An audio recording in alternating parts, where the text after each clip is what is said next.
రావోయ్. కృతజ్ఞతా సూచకంగా మనం ప్రొద్దున్నే నిద్రలేవగానే ఆవిడ ఫోటోలో చూసుకోవాలనుకో. కానీ కాస్త తారీఖు లెక్కకైనా తిరుపతి దేవస్థానం వారి క్యాలెండర్ ఒకటి పెట్టుకుంటే ఉభయ కుశలోపరిగా తారీఖులతో పాటు దేవుణ్ణి కూడా చూసుకుంటూ ఉండొచ్చు. పైన కూడా మందేనేమిట్రా? పైన ఆకాశం మనదేమిటి, అందరిదేను. అబ్బా అది కాదండి, పైగది మన శంకరం వాడి భార్యకి కేటాయిస్తే కాస్త సదుపాయంగా ఉంటుందని. అదిగో మాటలోనే వచ్చారు. 100 ఏళ్ళ ఆయుష్. రండమ్మా రండి. మామయ్య గారు కారు. అమ్మా, మీ నాన్నగారిని కూడా తీసుకురాకపోయావా? ఈ పూట అందరం కలిసి ఇక్కడే ఫోన్ చేసేవాళ్ళం. నాన్నగారు మిమ్మల్ని అక్కడికి తీసుకురమ్మని చెప్పారండి. చెప్పండి. దానికి వాడు కూడా చెప్పడం ఎందుకమ్మా, నువ్వు చెప్తే చాలదు. అది కాదమ్మా, ఆయన మా మామగారికి గిరిజ ఒక్కతే కూతురు. గిరిజ అంటే మామగారికి పంచప్రాణాలు. చెప్పేది అర్థమైందా? కోదండపాణి గారికి ఒక్కతే కూతురు గనక శంకరం వాళ్ళ ఇంటికి ఇల్లరికి వెళ్ళాలనుకుంటున్నాడు. అమ్మా, మీ నాన్నగారి తరఫున చెప్పాలనుకుంది అదేనా? అవును మావయ్య, మీరు బాగా గ్రహించారా. ఆనాడు మీ నాన్నగారు ఈ విషయమే ప్రస్తావించలేదే. పిచ్చిదానా, పిల్లలే సంబంధాలు కుదుర్చుకుని మనల్ని 4 అక్షంతలు వేయమని అడుగుతుంటే ఇంకా మన ఆంక్షలు అభ్యంతరాలు ఏమిటి? మీ ఆయన ఇష్టపడితే మాకేం అభ్యంతరం లేదమ్మా. నేను ఇష్టపడ్డామంటే గిరిజ మామయ్య గారికి ఒక్కతే కూతురు గనక నాకు తప్పదు గనక, అది కూడా మీరు మా ఇంట్లో సంవత్సరానికి తప్పకుండా 2 నెలలు ఉంటాను మాటిస్తేనే. ఏం గిరిజ? అత్తయ్య గారు కూడా మాట ఇవ్వాలి. మరి నారాయణ మమ్మల్ని ఎన్ని నెలలు కావాలనుకుంటాడో దాన్ని బట్టి కదా. అదేమిటి మావయ్య, మీరు ఉండవలసిందే మా దగ్గర. బాగుంది, మీ దగ్గరే ఉంటే మరి మా దగ్గర. సర్లేరా, మా దగ్గర కూడా 2 నెలల నుండి పోని. మరి ఇంకేమో, ఇద్దరూ కలిసి మనకి సంవత్సరానికి 4 నెలలు హామీ ఇచ్చారు. ఒప్పుకోవడానికే. Murri, hello. Hi Shanku. Hi Narri. Where is Murri? లోపల ఉన్నాడు. మురళి, నీకోసం దివ్య వచ్చిందిరా. హాయ్. హలో దివ్య. దివ్య అని ఇక్కడ టాప్ మోడల్ పంపించా. అనేది పట్టుకో. ఎవరా వాళ్ళిద్దరు స్నేహితులా? స్నేహం అంటే అడగటం దేనికి, తెలుస్తూనే ఉందిగా. ఏమండి, నాకేదో అనుమానంగా ఉంది. వాళ్ళిద్దరు అలా బరి తెగించి తిరుగుతూ ఉంటే అలా ఊరుకుంటానేమండి? 2 తగిలించగా. అలాగే రాని. మురళి, ఇలారా. యారా, మీ ఇద్దరికి ఇంతకు ముందే స్నేహం ఉందని తెలిస్తే మీ ఇద్దరి పెళ్లి చేసేవాళ్ళం కదా. ఆ అమ్మాయికి ఈ పురోహితులు తంతులు తాళ్లు ఇష్టం లేదు. అంతగా అవసరం అనుకుంటే రిజిస్టర్ పెళ్లి చాలంటుంది. ఏం చేస్తాం? సంగయ్య, అయ్యా ఎందుకయ్యా మనం ఉన్నాం పాతకాల మనుషులం. బాబు, వీళ్ళిద్దరూ అమ్మగారిని అయ్యగారిని తలో 2 నెలలు పోషిస్తారట. మరి మీరెన్ని నెలలు అనుకుంటున్నారు? ఎక్కడా, నేను ఇంకా స్థిరపడందే. నిజమేనయ్యా, వాడిని కాస్త ఆలోచించుకొని ఇంకా టైం ఉందిగా.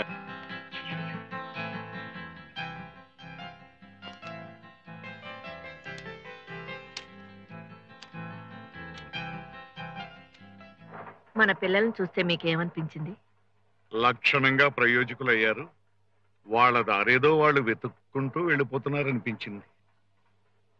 మనకి దూరంగా వెళ్ళిపోతున్నారని అనిపించలేదా? అనిపించినా ఇప్పుడు మనం ఏం చేయగలం? అదేమిటండి, మన కళ్ళ ముందు వాళ్ళు అలా ప్రవర్తిస్తుంటే నయాన్నో భయాన్నో మందలించొద్దా? పిచ్చిదానా, భక్తితో ప్రాధేయపడ్డా భగవంతుడే మన మాట వినలేదు. మన బిడ్డను మనకు దూరం చేశాడు. అయినా వాళ్ళు ఇప్పుడు ఏ నేరం చేశారని మనల్ని తలో 2 నెలలు పంచుకుంటా ఉన్నారు. వీలైనంత వరకు మంచి చెడ్డ చూస్తా ఉన్నారు. ఇంతకంటే వాళ్ళు మాత్రం ఏం చేయగలరు? అదేమిటి బాబు, వాళ్ళు ఏం చేద్దామని ఇక్కడికి వచ్చారో అది మర్చిపోయి వాళ్ళ స్వార్థమే వాళ్ళు చూసుకుంటున్నారే, అది తప్పు కదా? అంతకన్నా పెద్ద తప్పు నేను చేశానేమోనయ్యా. బంగారం లాంటి నీ మనవరాల్ని నా ఇంటి కోడలుగా చేసుకున్నాను. ఇప్పుడు నారాయణమూర్తి ప్రవర్తన చూస్తుంటే సీత జీవితం ప్రశాంతంగా సాగుతుందా అని.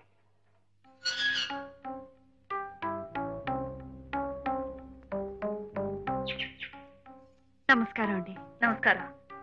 మీరు మూర్తి గారి? అవునండి. ఆయన లేచారండి? వచ్చేస్తారు, కూర్చోండి. పర్వాలేదు. మీకు ఇల్లు అది బాగా సదుపాయంగా ఉందండి? అయ్యో, ఇంత పెద్ద ఇల్లు మాకెలా సర్దుకోవాలో కూడా తెలియటం లేదు. కూర్చోండి, కాఫీ తీసుకొస్తాను.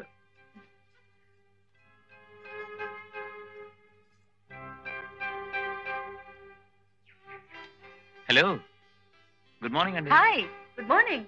రండి జాగింగ్ వెళ్దాం. 1 minute. ఏమిటి రోజు ఇంత లేట్ అయితే? ఆలస్యంగా లేచారా?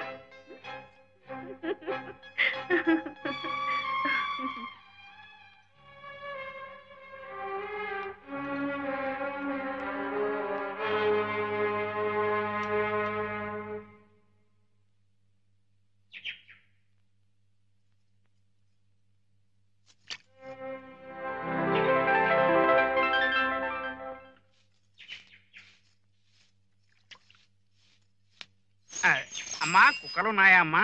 లేవు, రండి. అమ్మా అమ్మా నా పేరు చెక్కా చంద్రరావు, మాది విశాఖపట్నం. సంగీత కళానిధి మూర్తి గారి ఇల్లు ఇదేనా అమ్మా? ఇదేనండి. వారు ఉన్నారమ్మా? వారింట్లో లేరు. ఏంటండి విషయం? ప్రాణం మీదకి వచ్చే విషయమేనమ్మా. కూర్చుని చెబుతానమ్మా.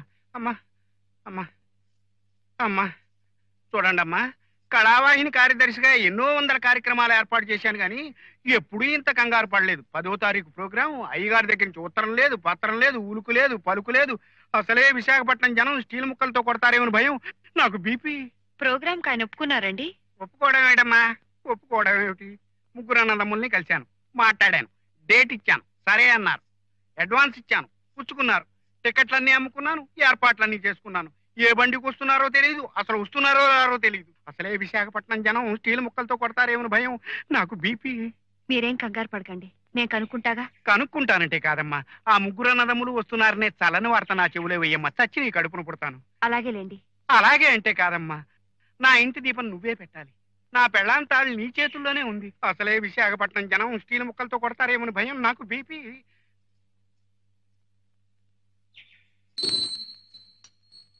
రావుదునా రా. హనుమాన్లో అమ్మగారిని పిలు. గుడికి వెళ్ళిందట కదా, చెప్పాళ్లే. నువ్వు ఒక్కతో వచ్చావేంటోదినా? అన్నయ్య రాలేదా? లేదు, ఈ నెల 10వ తారీఖు కళావాహిని ప్రోగ్రాం ఏదో ఒప్పుకున్నారటగా, వాళ్ళ సెక్రటరీ వచ్చాడు. అదా, గుర్తులేదు వదినా. ఇది మాకు సీజన్ కదా, ఈ నెలంతా కాంట్రాక్ట్లు, టెండర్లు వీటితోనే సరిపోతుంది. కానీ ఒప్పుకున్న తర్వాత మాట నిలబెట్టుకోవాలిగా. నిలబెట్టాలి అంటే మరి తనకు మాలిన ధర్మం చేయలేం కదా వదినా. అన్నయ్య ఏమంటాడు? ఆయన ఇంట్లో లేరు. పాప ఆ సెక్రటరీ చాలా కంగారు పడిపోతున్నాడు. నా వల్ల డెఫినెట్ గా వీలు కాదు వదినా. నువ్వే ఏదో చెప్పి పంపించేసి. నేను చెప్పడం ఏంటయ్యా, మీరు అడ్వాన్స్ కూడా తీసుకుని వాళ్ళు అన్ని ఏర్పాట్లు చేసుకున్న తర్వాత ఇప్పుడు కాదంటే వాళ్ళు ఏమైపోతారు? ఏమీ కాదు వదినా. వాళ్ళ నక్క వినయాలు చూసి నువ్వేం మోసపోకు. అంతగా ఏడిచారనుకో, వాళ్ళని నా దగ్గరికి పంపించు. వాళ్ళు ఇచ్చిన అడ్వాన్స్ ని తిప్పి వాళ్ళ మొహానే కొడతాం. అది కాదంటే వాడి కర్మ. నిజమే, వాడి కర్మే. వస్తాను. ఏమ్మా, ఇక వెళ్ళటమేనా? అంతేనమ్మా, ఈ డబ్బు మాయ ఉరితాళ్లా బిగించేస్తుంది. నా బాధ అది కాదయ్యా. ఏ విద్యనైతే దైవంలా కొలిచారో దాన్ని ఇలా నిర్లక్ష్యం చేస్తున్నారే, ఆ పాపం ఊరికే పోతుందా? అది నా భయం.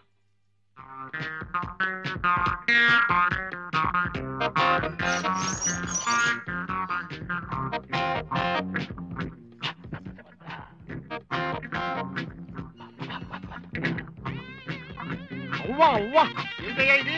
వారానికి పని చూస్తున్నారు. నిలవయ్యా బాబు, నిలవయ్యా బాబు, నిలవయ్యా.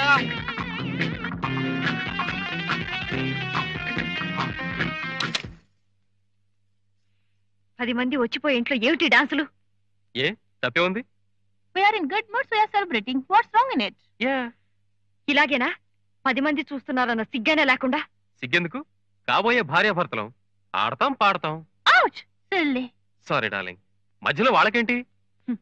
వాళ్ళకి కాదయ్యా, నీ యోగక్షేమాలు చూడవలసిన మీ అన్నయ్యకి నాకు. వైజాగ్ లో ప్రోగ్రాం చేయడానికి ఒప్పుకున్నారు కదా, దాని గురించి అక్కర ఏమైనా ఉందా మీకు? మీరిక్కడికి ఎందుకు వచ్చారో మర్చిపోయి ఇలా ఇష్టం వచ్చినట్టు తిరుగుతున్నారని తెలిస్తే మావయ్య గారు ఎంత బాధపడతారో ఆలోచించారా? ఆయన బాధపడతారని పనికి మాలిన సంగీతాన్ని పట్టుకుని పాకులాడమంటావా? పిచ్చి పిచ్చి ఫోటోల్లో శరీరాన్ని అర్ధనగ్నంగా ప్రదర్శించడానికి పనికొచ్చిన సంగీతం జీవితానికి పనికిరాదా? అంత పనికొస్తుందని నమ్మకం ఉంటే అన్నయ్య నా పాంచాలి గారిని పట్టుకుని పాకులాడకుండా సంగీతాన్ని నమ్ముకుని బతకమని చెప్పు. రా దివ్య. బాయ్. తీసుకో, ఇది షాంపెన్. ఆఫ్టర్ ఆల్ ఆడవాళ్ళు తీసుకున్న లైట్ డ్రింక్. నీ పాతివ్రత్యం ఏం చెడిపోదులే.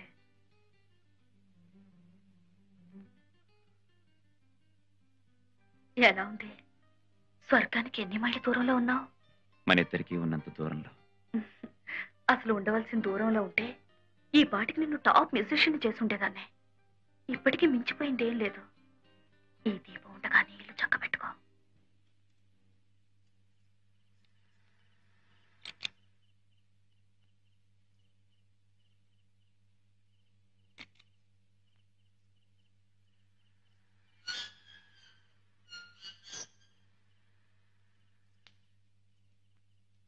ఏమిటి ఇక్కడ కూర్చున్నావు?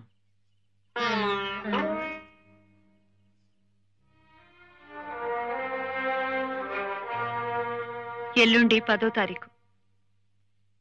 ఇవాళ 8 అయితే ఎల్లుండి 10వ తారీఖు. అదో పెద్ద వింత. 10వ తేదీ కచేరీకి వస్తానని మాటిచ్చిన మీకు ఎల్లుండే 10వ తారీఖు అని చెప్పినా కచేరీ మాట గుర్తుకు రాలేదంటే వింత కదా?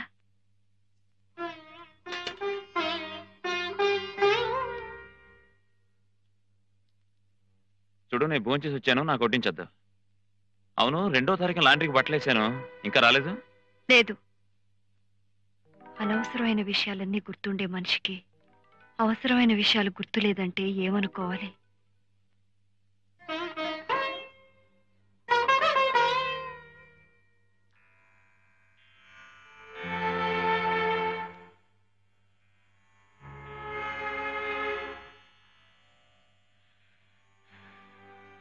నీ పిచ్చి గాని అప్పుడే సగం నిద్ర పట్టిన ఆయనకి పిడుగులు పడితే మాత్రం వినిపిస్తుందా?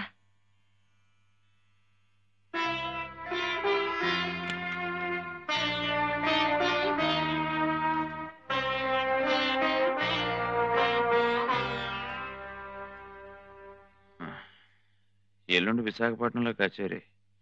వాళ్ళిద్దరూ వచ్చేటట్లేరు, అందుకని నేనే వెళ్తున్నాను. రేపు చీకటితో కాస్త బట్టలు సర్దిపెట్టు.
ఏమిటిదంతా వెంకయ్య? నాకు ఈ ఫలాలు పత్రాలు ఇష్టం లేదని తెలుసు కదా. హనుమాన్లు తీసుకెళ్ళు. ఇష్టం లేదన్నారు? బత్తాయిలు అవి ఫలాల సీజన్ కూడా అనుకుంటాను. ఇవి వస్తున్నాయి, మళ్ళీ వస్తానుగా. అయినా మన ఇద్దరం ఒక ఊరి వాళ్ళం, ఒక వీధి వాళ్ళం. ఇవన్నీ నువ్వు నాకు తేవడం ఏమిటి చెప్పు? దేవుడు మనవడేనని నైవేద్యం పెట్టడం మానేస్తావా? ఎలాగైనా మా సంటోడి కాలేజీలో సీట్ వచ్చేటట్టు చేద్దు. అదే 10,000. ఏంటి శంకరం బాబు ఇక్కడే ఉంటున్నాడా? బాగున్నారండి? బాగానే ఉన్నానయ్యా. నువ్వేంటే మన ఊరు రావడమే మానేశావు? మొన్న నాయుడు గారికి గుండుపోటు వచ్చినప్పుడైనా మీ ముగ్గురు అన్నదమ్ములు వస్తారని చూసాం. ఏమిటి, నాన్నగారికి గుండెపోటు వచ్చిందా? నీకు తెలీదా? లేదండి, మా కబురు కూడా పెట్టలేదు. ఆశ్చర్యంగా ఉందే బాబు. మీకు ఏమైనా గొడవలున్నాయా? అబ్బే, అలాంటివి లేవండి. ఆయనకి ఇప్పుడు ఎలా ఉంది? ఇప్పుడు కాస్త బాగానే ఉందిలే పాపం. కానీ మనసులో దిగులు పెంచేసుకున్నారో ఏమో. మనిషి బాగా లొంగిపోయారు. ఆయనకి ఏం దిగులయ్యా? ముగ్గురు కొడుకులు చేతికి అందొచ్చారు, పెళ్లిళ్ళు పేరంటాళ్ళు అయిపోయినాయి. ఇంతకన్నా ఇంకేం కావాలి చెప్పు? అందుకోసమే బతికే వాళ్ళకైతే అదే పరమావధి అనుకోండి. కానీ నా రకం మనిషి కాదే. ఆయనకి సంగీతం అంటే పేణం కదా. అందుకని స్కూల్ కట్టించడం కోసం శంకుస్థాపనకి రాయేయడం, ఇన్నేళ్లైనా రాయాని గుండెల మీద బండలాగా అలాగే ఉండిపోవడం. మరి ఈ విషయాలన్నీ ఆయన్ని లొంగదీసివ్వండి. నిజమే. మరి మీకు తెలుసో తెలీదు, నాన్నగారికి మధ్య గుండెపోటు వచ్చిందట. మన ఊరు వెంకయ్య గారు చెప్పేదాకా నాకు తెలీదు. కనీసం అత్తయ్య గారన్నా ఉత్తరం రాసేవారే. ఇప్పుడు ఎలా ఉందట? ఇప్పుడు కులాసాగానే ఉన్నట్లే, కానీ మనిషితో దిగులతో కుంగిపోయినట్టు కనిపిస్తున్నాడట. ఆయన దిగులు ఏమిటో నాకు తెలుసు. జీవితకాలంలో కలలు కంటున్న ఆ దేవాలయంలో సరిగమలు పలకాలన్న తపనే ఆయన్ని పీడిస్తున్న వ్యాధి.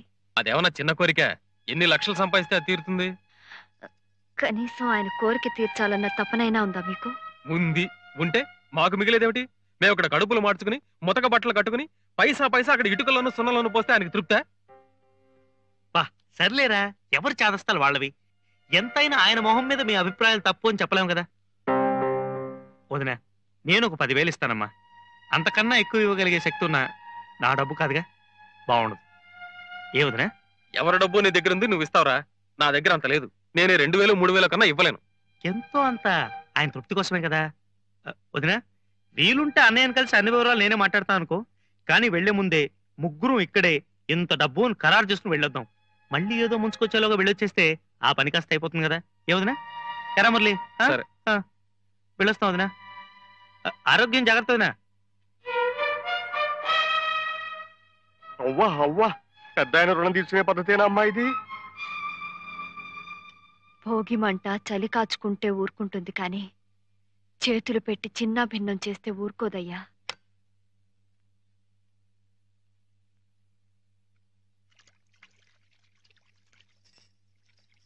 శంకరం మీతో ఏం మాట్లాడలేదా? నాన్నగారికి ఈ మధ్య ఆరోగ్యం బాగోలేదన్న విషయం గురించేగా. అదే, మరి మీరేం చేయాలనుకుంటున్నారు? చేసేదేముంది, వాళ్ళిద్దరితో పాటే మనమును. మన వీళ్ళని బట్టి మనం కూడా కొంత తీసుకోవాలి. ఆయన కేవలం మీ ముగ్గురిచ్చే చందాల గురించే బాధపడుతున్నారనా? ఇవి చందాలని ఎవరన్నారు? మాకు తోచింది మేము ఇవ్వగలిగింది ఇస్తామే గానీ బ్యాంకులు దోచి గుమ్మరించలేంగా. మీరు ఆయన దగ్గర పెరిగారు, ఆయన మనసు మంచితనం చవి చూశారు. సంగీతం కోసం తన ఆస్తి కరిగిపోయినా వీసమెత్తైనా చెలించని మనిషికి ఈనాడు మీ చందా డబ్బు చేరలేదని గుండెపోటు వచ్చిందంటారా? మాట్లాడితే చందాలు అంటారేమిటి? ఆయనకు అలా అనిపించకపోయినా నువ్వే పెడర్థాలు కల్పించి ఆయన మనసు పాడు చేసేట్టున్నావు. అసలు డబ్బు గురించి కాకపోతే మరెందుకు ఆయన దిగులు? మేమే తిట్టామా తిమ్మామా? ఇక్కడికి వస్తానంటే వద్దున్నావా? ఉంటానంటే కాదన్నావా? నిజమే, ముగ్గురు దగ్గర 4 నెలల చొప్పున గడుపుతూ వచ్చిన ఆయనకి సంవత్సరం గడిచిపోతుంది. పోన్లేండి, ఆయన అక్కడ ఒంటరిగా ఎలాంటి మనశ్శాంతిని కోరుకుంటున్నారు. ఇంతకీ మీ వాటా ఎంత ఇవ్వాలనుకుంటున్నారు? ఏదో ఇస్తాను, కాకపోతే చస్తాను. ప్రతిదీ నీకు చెప్పాడవలా? కష్టాలు వచ్చినప్పుడు పాలు పంచుకుని పరిష్కారం వెతకడం లేదు. ఇంటికి రాకపోతే రాలేదని ఏడుపు, వస్తే వచ్చిన దగ్గర నుంచి మనిషిని కుళ్ళబొడిచి.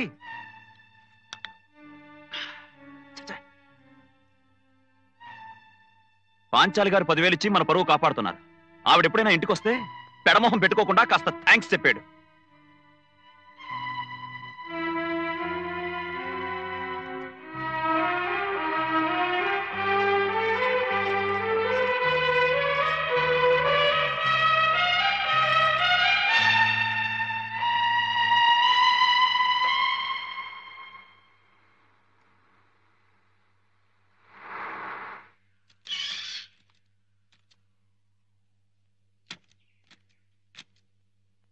అక్కడ తిరుగుతుంది నాన్నగారేనా? ఆయనే. శుభ్రంగానే తిరుగుతున్నారే. నువ్వు చెప్పిన దాన్ని బట్టి చూపులు కూడా తక్కువ అనుకున్నాను. నేను వినదేగా. ఎరా, పరిస్థితి చూస్తుంటే వెంకయ్య చెప్పినంత బ్యాడ్గా లేదు. ఏం బ్యాడో గుడ్డో ముందు మన దుంప తెగింది. రండి బాబు రండి. బాగున్నారా బాబు? నీ ఒంట్లో బాగుంటుందా తాత? బాగానే ఉందమ్మా, నువ్వెలా ఉన్నావు? నాన్నగారికి ఏదో హార్ట్ అటాక్ అన్నారే, చూస్తే బాగానే ఉన్నట్టున్నారు. సంగీత భారతి కట్టడం లేట్ అయితే మళ్ళీ సెకండ్ స్ట్రోక్ వచ్చేది. ఏంటి బాబు? ఏం లేదు తాత. ఏం నాన్నగారు, మీ ఒంట్లో ఇప్పుడు కులాసగా ఉంటుందా? పర్వాలేదు. మీ గుండెపోటు వచ్చినట్టు వెంకయ్య వచ్చి చెప్పేదాకా మాకు తెలియలేదు. మేమంతా కంగారు పడిపోయాం కూడా. ఎరానే మావయ్య, మందులు తీసుకుంటున్నారా? తీసుకుంటున్నానమ్మా. నువ్వు కులాసగా ఉంటున్నావమ్మా. లలిత, సీత. ఏ అత్తయ్య, బాగున్నారా? బాగున్నానమ్మా. ఏమండి సీత, లోపల తీసుకెళ్ళి. రండరా, లోపలికి రండి.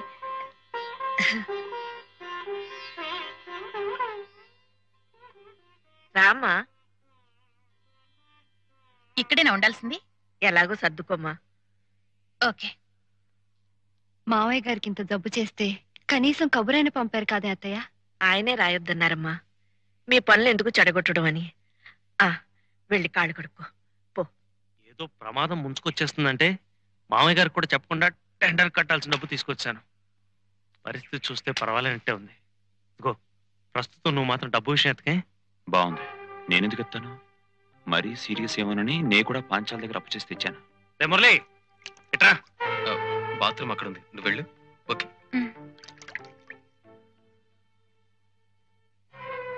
వీలైనప్పుడు ఎప్పుడో కొంత అమౌంట్ పంపిస్తాం కానీ ఇప్పుడు మాత్రం డబ్బు విషయం నువ్వు మాట్లాడుకో. నేనెందుకు మాట్లాడతానరా? ఈ మాత్రం డబ్బు తెచ్చినందుకే దివ్యకి నాకు చాలా గొడవైంది. ఏదో నలుగురితో పాటు నారాయణ మేము వచ్చాం అంతే.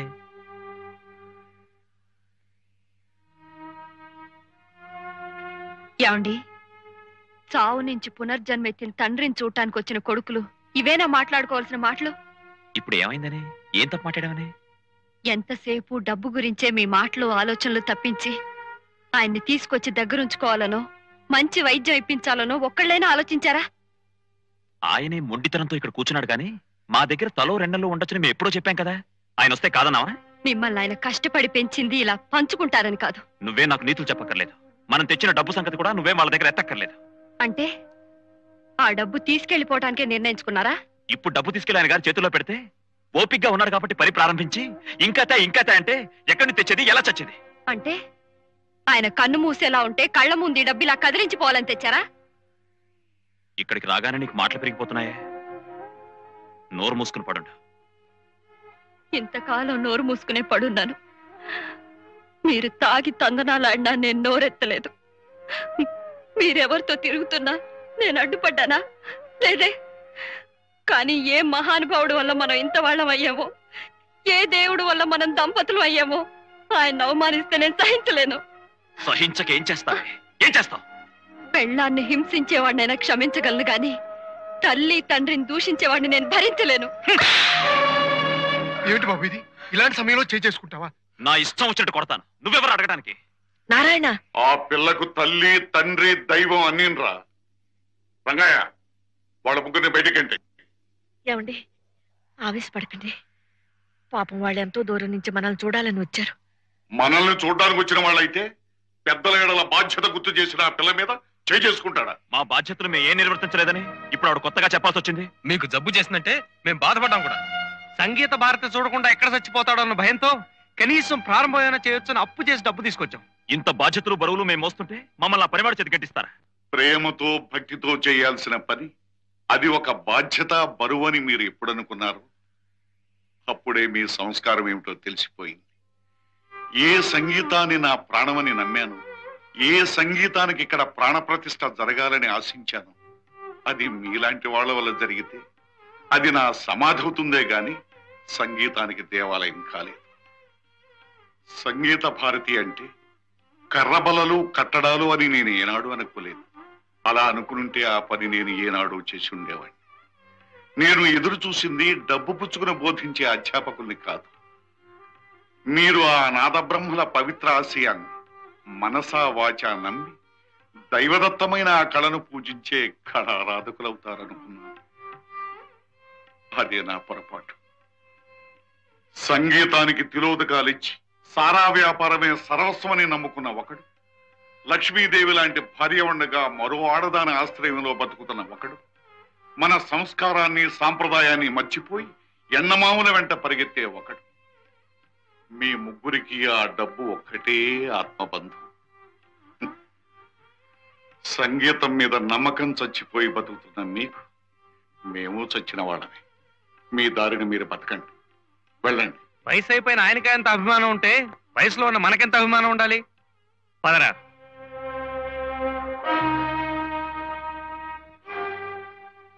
ఏమ్మా, నీ నిర్ణయం కూడా అదేనా? అంతకంటే మరో నిర్ణయం ఏముంది?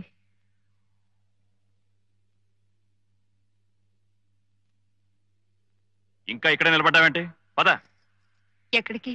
ఎక్కడికేంటి? మన ఇంటికి. అది మన ఇల్లు, ఇది మీ ఇల్లు కాదు. మీకు పునర్జన్మిచ్చిన ఈ ఇల్లు మీది కాదని మీరు అనుకుంటే ఇక ఆ ఇల్లు నాది కాలేదు. అంతేనా?